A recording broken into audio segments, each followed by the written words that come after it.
Souls games, magic is famously broken. Cradle of Nightmares draws heavily from the Souls series and maintains that tradition. Whether or not you choose to play the intro doesn't matter. You get the same choices either way. The first choice is between medicine tubes and throwing knives. The difference between the two isn't huge, but medicine tubes are arguably harder to come by early on, so pick those, I guess. If you really like throwing knives, you can go with those, but it's not a very impactful choice. Second, you have a choice between how you feel about nature. Picking Dreadful gives you an amulet that raises how many souls you gain after a fight. Picking Pleasant gives you an amulet that raises your max MP and HP. You can get more souls by grinding longer, so I'd go with Pleasant. And next you get to pick difficulty, so pick whatever you think is appropriate. Once you're in the third train and picking a weapon, go with Staff and Books. Remember to attune the spells. Blast your way through the tutorial fight and wake up in your apartment.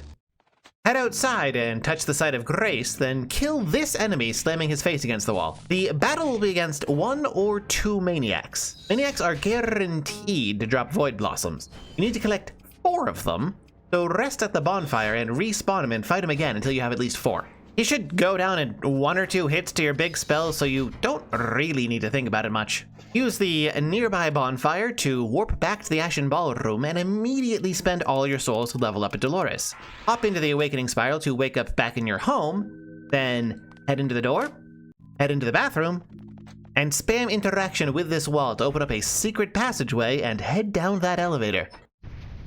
Light the nearby lamp and save.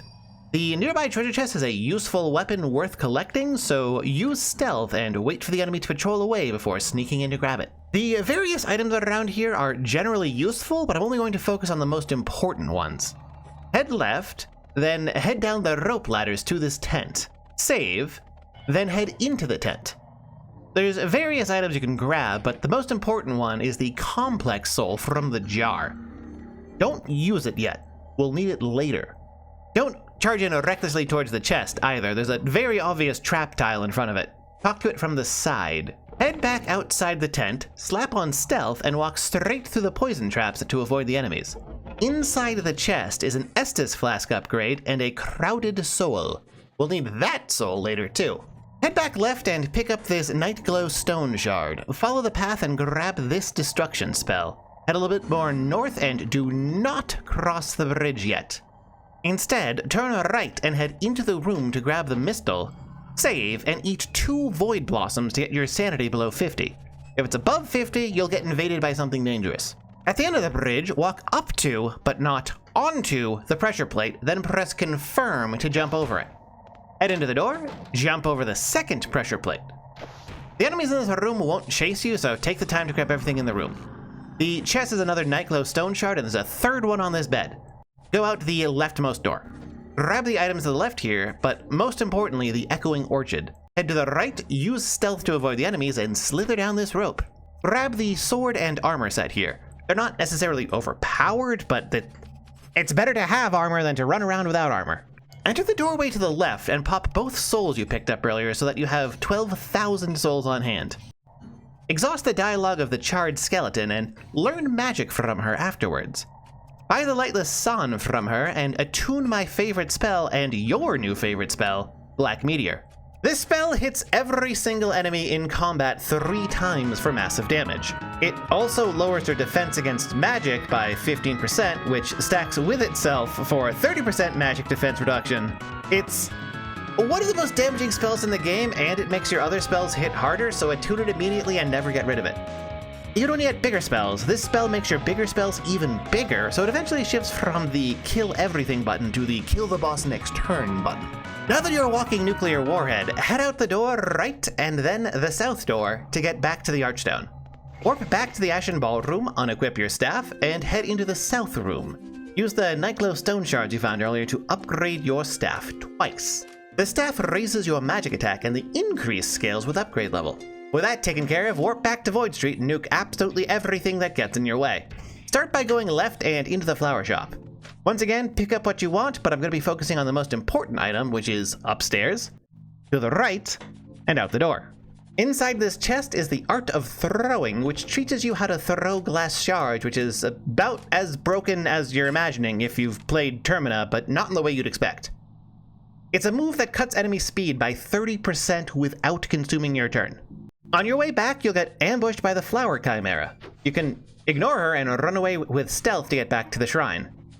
Spend whatever souls you have on leveling up, then head right and down into the alleyway. There's a small backstreets clinic with a doctor who will attack you if you try to open the locked door. A single cast of Meteor should be enough to kill the mid-boss in one hit. Open the door with a key he drops and buy an injection vial to restore your stamina for a fight later. Head back to the main street, then head right. Fight your way through the apartment building and exit to the south to open up this shortcut by pushing the dumpster away. It's worth picking up and equipping the armor in this chest. It's got pretty useful defense. Spend whatever souls you have on levels again, then head back right to fight the first boss. Save before the fight in case something goes sideways. On turn 1, use the Echoing Orchid you picked up to raise your magic attack, follow that with the Injection Vial, any rocks you have, Battle Breath, throw glass shards, and then Arcane Chant. Have Glimmer throw whatever items you have on hand at the boss because they'll probably deal more damage than his spells. On your second turn, just pop Black Meteor and watch his health bar vanish.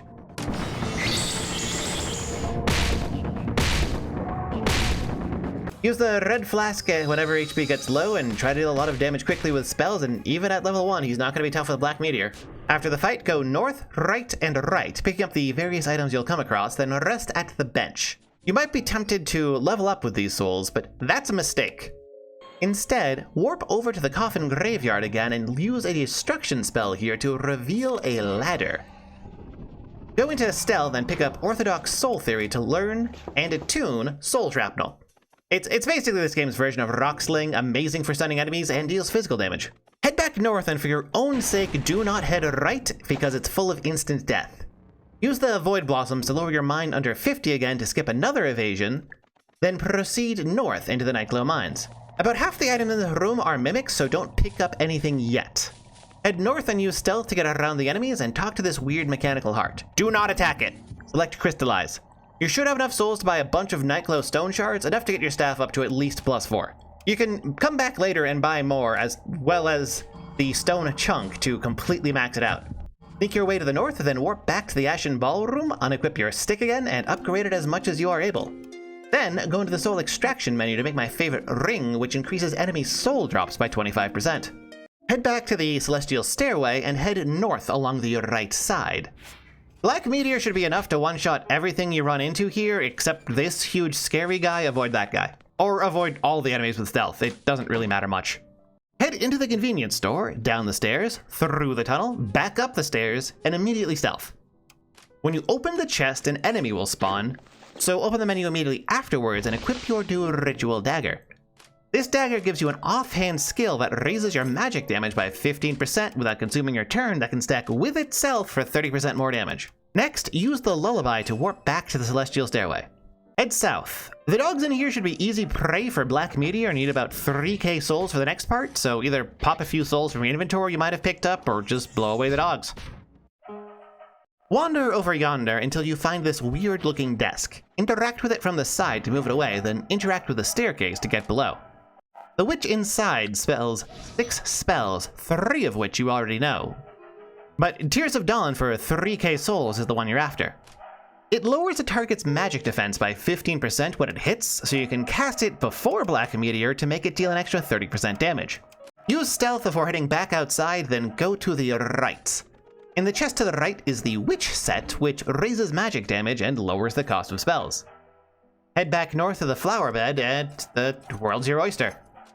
You can start basically every difficult fight with Spell Resonance, Battle Breath, and Arcane Chant, then immediately use another Spell Resonance and Black Meteor. If it has massive Dark Resistance, you can switch to Soul Shrapnel instead.